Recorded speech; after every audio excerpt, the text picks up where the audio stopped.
Parents சொல்லுவாங்க, நல்லா விளையாட்டில் நல்லா ஆர்வமாக இருக்கான் சார், நல்லா போய் ப்ரைஸ் எல்லாம் வாங்கிட்டு வர்றாரு காம்படிஷனில். வீட்டில் ஏதாவது ஒரு சின்ன பொருள்கள் எதாவது ரிப்பேர்னால் அதை வந்து சரி பண்ணிடுறாரு. வீட்டுக்கு யாராவது உறவினர்கள் வந்தாங்கன்னா அவங்களையெல்லாம் நல்லா வரவேற்று பேசுகிறான். ஸோ எல்லா விதத்துலேயும் நார்மலாக இருக்கார். ஆனால் இந்த எஜுகேஷன் வரும்பொழுது மட்டும்தான் அவனுக்கு வந்து ரொம்ப பிரச்சனையாக இருக்குது. MILK சொல்லுவான், ஆனால் அதை மில்க் அப்படின்னு சேர்த்து வாசிக்க முடியாது. இந்த மாதிரி பிரச்சனைகள் வந்து கண்டுபிடிச்சிங்கன்னா நிச்சயமாக அவங்களுக்கு வந்து இந்த ரெமிடியல் எஜுகேஷன் அப்படிங்கிறது தேவைப்படும். இந்த டிஸ்லெக்ஸியாவில் பாதிக்கப்பட்ட குழந்தைகளுக்கு வந்து அந்த எழுத்துக்களினுடைய அடையாளமே தெரியாது. இது வந்து ஹெச் காமிச்சு இது என்ன எழுத்துன்னு கேட்டால் அது தெரியாது. இந்த டிஸ்லெக்ஸியா அப்படிங்கிறது வந்து தமிழ் படுத்தினோம்னா கற்றல் திறனில் குறைபாடு. கற்றல் அப்படிங்கும்போது இங்கே வந்து வாசித்தல், எழுதுதல், அப்புறம் அதனுடைய அந்த எழுத்தின் தன்மையை குறித்து சப்தத்துடன் சொல்லுவது, இதுதான் அவங்களுடைய பிரச்சனைகளாக இருக்கும். இதை எப்படி கண்டுபிடிக்கிறது அப்படின்னா, பொதுவாக பேரண்ட்ஸுக்கு வந்து இது உண்மையிலே சொன்னால் தெரியறதில்ல. ஸ்கூலில் இருந்து தான் கம்ப்ளைண்ட் வருது, உங்கள் பையன் வந்து சரியாக படிக்கிறது இல்லை, மார்க் வந்து ரொம்ப கம்மியாக வாங்குறான், இல்லை ஃபெயில் மார்க்காக வாங்குறாரு, பாருங்கள் உங்கள் பேப்பர் பாருங்கள், உங்கள் பையனோட பேப்பர் பாருங்கள் அப்படின்னு பார்த்தா எல்லாமே ரெட் இங்கில் இருக்கும். அதாவது நிறைய ஸ்பெல்லிங் மிஸ்டேக்ஸ் இருக்குது. அவனுக்கு எந்த கொஸ்டினுக்கு எந்த ஆன்சர் எழுதுறதுன்னே தெரியறதில்ல. அப்படிங்கும்போது தான் பேரண்ட்ஸ்க்கே வந்து இதை பற்றி ஒரு விழிப்புணர்வு அங்கே தான் ஆரம்பிக்குது. அப்புறம் டியூஷனில் சேர்த்துறாங்க. டியூஷன் கொஞ்சம் நாளைக்கு போகிறாரு, ஒரு 6 மாதம் 1 வருஷம் போகிறாரு. பட் அங்கே போனாலும் அதனுடைய எஃபெக்ட்டு தெரிய மாட்டேங்குது. மார்க் வந்து திரும்ப அதே ஃபெயில் மார்க்கு தான் வருது. அப்போ தான் வந்து இது சம்மந்தப்பட்ட யாராவது துறையில் சம்மந்தப்பட்ட ஸ்பெஷலிஸ்ட் இருக்கிறாங்களான்னு அவங்க குழந்தைகள் டாக்டர்கிட்ட கேட்குறாங்க, இல்லை தெரிஞ்சவங்ககிட்ட கேட்கும்போது அவங்க மூலமாக தான் இவங்க வந்து இந்த பேரண்ட்ஸ் வந்து குழந்தைகளை வந்து எங்ககிட்ட கூட்டிகிட்டு வர்றாங்க. ஸோ இதை வந்து நாங்கள் சைக்காலஜிஸ்ட்டு, சைக்கியாட்ரிஸ்ட்டு அல்லது சிறப்பு ஆசிரியர்கள் வந்து இந்த குழந்தைகளை வந்து நாங்கள் சோதனை செய்கிறோம். இது எப்படி நாங்கள் அதை கண்டுபிடிக்கிறோம் அப்படின்னா, இதுக்கு வந்து எங்ககிட்ட வந்து ஒரு சார்ட் இருக்குது. இந்த சார்ட்டில் வந்து பார்த்திங்கன்னா எழுத்துக்கள் 2 எழுத்து 3 எழுத்து வார்த்தைகள்லேருந்து இது அப்படியே 5, 6, 7 எழுத்து வார்த்தைகள் வரைக்கும் போகும். இந்த ஒரு டெஸ்ட் வந்து இது இன்டர்நேஷ்னலி ஸ்டாண்டர்ட் டெஸ்ட்டு. இதை பண்ணும் பொழுது இப்போ ஒரு உதாரணத்துக்கு ஒரு 5ஆம் வகுப்பு படிக்கிற பையன் எனக்கு வந்து இப்போவும் வந்து ஃபெயில் மார்க் எடுக்கிறாரு, அவரால் வாசிக்க முடியல, எழுத முடியல. அப்படிங்கும்போது இந்த டெஸ்ட்டை பண்ணி பார்ப்போம். இது ஒன்றும் இல்லை, நம்ம வந்து ஒரு கண் பார்வை குறைவாக இருக்குதுன்னு சொல்லிட்டு டாக்டர்கிட்ட போனோம்னா நம்ம ஒரு சார்ட் வச்சு டெஸ்ட் அந்த லெட்டர்ஸை சொல்கிறாருங்களா, அது மாதிரி தான் இங்கே நாங்கள் வந்து ஒரு சார்ட் வச்சுருக்கிறோம். ஓகே, ஒரு எக்ஸாம்பிளுக்காக சார்ட் வச்சுருக்கோம். அந்த எழுத்துக்களை வந்து அவன் கரெக்டாக வாசிச்சுட்டே வரணும். எங்கே வந்து அவர் வந்து நிறையா ஒரு 10 மிஸ்டேக்ஸ் பண்ணுறாரோ அங்கே வந்து அந்த டெஸ்ட்டை நிறுத்திட்டு எங்களுக்கு வந்து ஒரு கால்குலேஷன் இருக்குது. அந்த கால்குலேஷன் படி இந்த 5th ஸ்டாண்டர்ட் படிக்கிற பையன், அதாவது 10 வயசாச்சு, எந்த லெவலில் இருக்கிறான், ஃபஸ்ட் ஸ்டாண்டர்ட் லெவலில் இருக்காரா, செகண்ட் ஸ்டாண்டர்ட் லெவலில் இருக்காரா, இல்லை சுத்தமாகவே அவருக்கு எழுத்துக்களே வந்து இன்னும் ஐடென்டிஃபை பண்ண முடியலையா, அது ABCDயே தெரியல அப்படிங்கிற லெவலில் அதை கண்டுபிடிச்சிடலாம். ஓகேங்களா. அதுக்கப்புறம் இன்னொரு டெஸ்ட் என்னென்னா, அவனுடைய இன்டெலிஜென்ஸ், அவனுடைய நுண்ணறிவு திறன் வந்து எந்த அளவுக்கு இருக்குது அப்படிங்கிறதுக்கு வந்து நாங்கள் IQ டெஸ்ட் வந்து இது நேஷ்னல் லெவலில் இன்டர்நேஷ்னல் லெவலில் ஸ்டாண்டர்டைஸ் பண்ண ஒரு கிட். அது இந்த கிட்டை வந்து அவனுக்கு வந்து நாங்கள் அட்மினிஸ்டர் பண்ணுறோம். அது எப்படின்னா ஒரு 1 மணி நேரம் டெஸ்ட். அது அந்த டெஸ்ட்டில் வந்து பார்த்திங்கன்னா நிறைய பசில்ஸ் இருக்கும், கொஸ்டின் ஆன்சர் இருக்கும், நம்ம சொல்லி அதை திரும்ப சொல்கிற மாதிரி வார்த்தைகள் இருக்கும். இதையெல்லாம் பண்ணி ஒரு 1 மணி நேரம் 1.5 மணி நேரம் அந்த டெஸ்ட் பண்ணி அதுலேருந்து எங்களுக்கு வந்து ஒரு கிராஃப் கிடைக்கும். அந்த கிராஃபில் வந்து அவனுக்கு எதுலையெல்லாம் ஸ்ட்ரென்த் இருக்குது, எதுலையெல்லாம் வீக்னஸ் இருக்குதுன்னு கண்டுபிடிச்சிடலாம். ஸோ ஒரு பையனோட பொதுவாக இந்த டிஸ்லெக்ஸியா பாதிக்கப்பட்ட குழந்தைகளினுடைய IQ லெவல் வந்து 90 and above இருக்கும்.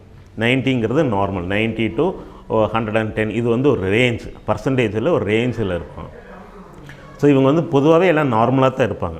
ஏன்னா மற்ற விஷயத்துலலாம் பேரண்ட்ஸு சொல்லுவாங்க, நல்லா விளையாட்டில் நல்லா ஆர்வமாக இருக்கான் சார், நல்லா போய் ப்ரைஸ் எல்லாம் வாங்கிட்டு வர்றாரு காம்படிஷனில், வீட்டில் ஏதாவது ஒரு சின்ன பொருள்கள் எதாவது ரிப்பேர்னால் அதை வந்து சரி பண்ணிடுறாரு, வீட்டுக்கு யாராவது உறவினர்கள் வந்தாங்கன்னா அவங்களையெல்லாம் நல்லா வரவேற்று பேசுகிறான். ஸோ எல்லா விதத்துலேயும் நார்மலாக இருக்கார். ஆனால் இந்த எஜுகேஷன் வரும்பொழுது மட்டும்தான் அவனுக்கு வந்து ரொம்ப பிரச்சனையாக இருக்குது.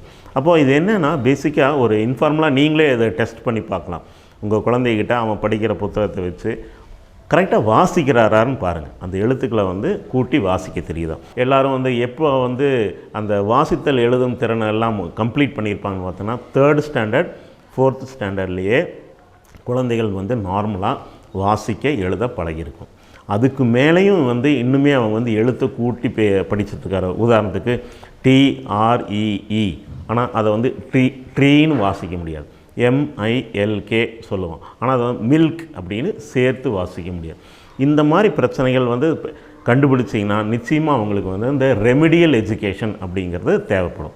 ஸோ ரெமிடியல் எஜுகேஷன் அப்படிங்கிறது என்னென்னா, மறுபடியும் அவங்களுக்கு வந்து ஆரம்ப நிலையிலிருந்து வேறு விதமாக அவங்களுக்கு சொல்லித்தர வேண்டியிருக்கும். உதாரணத்துக்கு இப்போது கண்ணு தெரியாதவங்க, ஓகே, பிளைண்டாக இருக்கிறாங்க, பிறவியிலேருந்தே பிளைண்ட். ஆனால் அவங்களும் பார்த்திங்கன்னா நம்மளை மாதிரியே படித்து எழுதி எக்ஸாம்லாம் எழுதி வேலைக்கும் போயிட்டுருக்காங்க, பேங்க்கில் இருக்கிறாங்க, IAS ஆஃபீஸர்ஸ் இருக்கிறாங்க. நீங்களே அதில் பார்த்துருப்பீங்க இல்லையா? ஸோ அவங்கள எப்படி படித்தாங்க? கண்ணு தெரியாது, அந்த எழுத்துக்களே தெரியாது.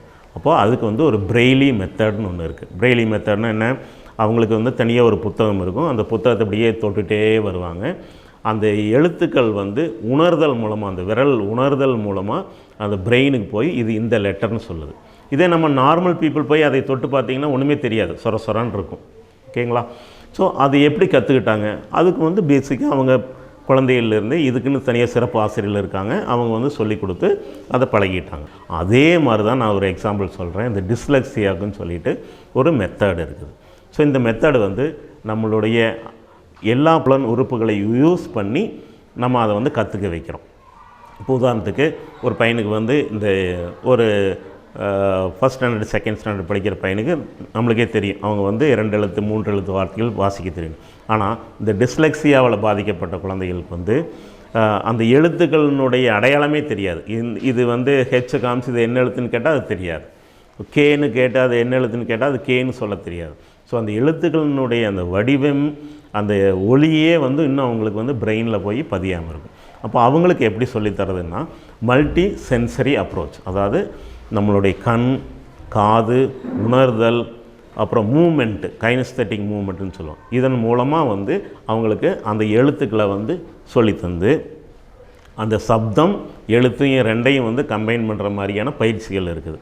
உதாரணத்துக்கு இப்போ வந்து எவ்வளோ தடவை தான் நீங்கள் வந்து அந்த லெட்டரை வந்து சொல்லி தந்தாலும் திரும்ப திரும்ப மறந்துடுறாரு, சரிங்களா? ஆனால் அப்போ அதுக்கு என்ன பண்ணுறது? அப்போ தொடு உணர்தல் மூலமாக அவனுக்கு அந்த எழுத்துக்களை வந்து பிரெயினில் பதிய வைக்கிறது. அப்போது ஒரு மணலில் வந்து ஒரு ட்ரேயில் வந்து ஒரு மணல் பரப்பி வச்சுட்டு அதில் வந்து அந்த எழுத்துக்களை வந்து எழுதி பழகிறது. நம்ம தாத்தா பாட்டியெல்லாம் பழைய காலத்தில் சொல்லுவாங்களா, நாங்கள்லாம் வந்து நிலத்தில் எழுதி பழகணும், ஓலையில் எழுதி பழகணும். அதே மெத்தடு தான் இப்போயும் வருது, சரிங்களா? இப்போ அந்த எந்த எழுத்துக்களெல்லாம் அவனுக்கு தெரியாமல் இருக்குதோ அதையெல்லாம் வந்து மணல் பரப்பி அதை தொடு உணர்தல் மூலமாக பண்ணுவோம். இல்லைன்னா சார்ட்டில் வந்து அந்த உப்பு பேப்பர் இருக்கு இல்லைங்களா, அதை வந்து லெட்டராக கட் பண்ணி அதை தொடு உணர்தல் மூலமாக அந்த எழுத்துக்களை வந்து அவங்க பிரெயினில் பதிய வைக்கலாம், சரிங்களா? ஓகே. ஸோ இது வந்து சின்ன எழுத்துக்கள்லேருந்து பெரிய பெரிய எழுத்துக்கள் வரைக்கும் போகிறதுக்கு இது வந்து கொஞ்ச நாள் எடுக்கும். இது வந்து ஏதோ 2 மாதம் 3 மாதம் போயிட்டால் சரி ஆயிரும் சொல்ல முடியாது. இது வந்து இந்த டிஸ்லெக்ஸியா குழந்தைகளை வந்து நார்மலாக எழுத படிக்க வைக்கிறதுங்கிறது ஒரு சேலஞ்சான ஏரியா.